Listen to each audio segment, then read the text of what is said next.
True AngererGetty images. President Donald Trump speaks at Trump Tower on August 15, 2017 in New York City. President Donald Trump says National Football League owners should fire players who kneel during the national anthem, and has encouraging spectators to walk out in protest. In an extended riff during a freewheeling rally speech in Alabama Friday night, September 22, Trump also bemoaned that football games have become less violent. "They're ruining the game," he complained. Several athletes, including NFL players, have refused to stand during the Star-Spangled Banner to protest of the treatment of blacks by police.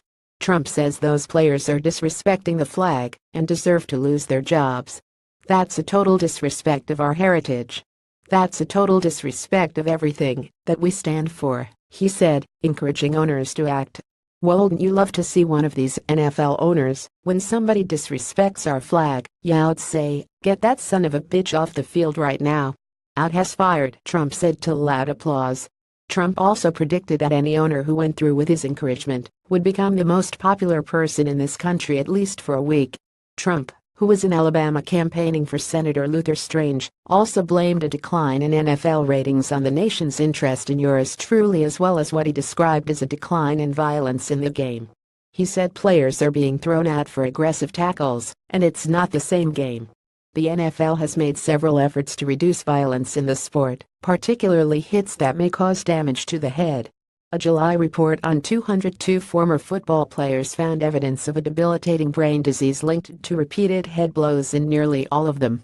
The league has agreed to pay $1 billion to retired players who claimed it misled them about the concussion dangers of playing football.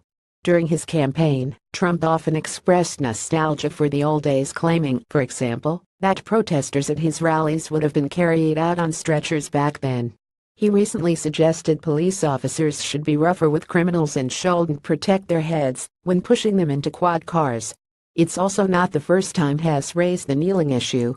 Earlier this year, he took credit for the fact that former San Francisco 49ers quarterback Colin Kaepernick, who started the trend of kneeling during the anthem, hadn't been signed by an NFL team.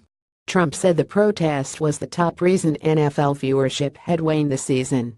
"You know what's hurting the game more than that? When people like yourselves turn on television and you see those people taking the knee when they're playing our great national anthem," he said. Trump encouraged his supporters to pick up and leave the stadium next time they spot a player failing to stand. "I guarantee things will stop," he said.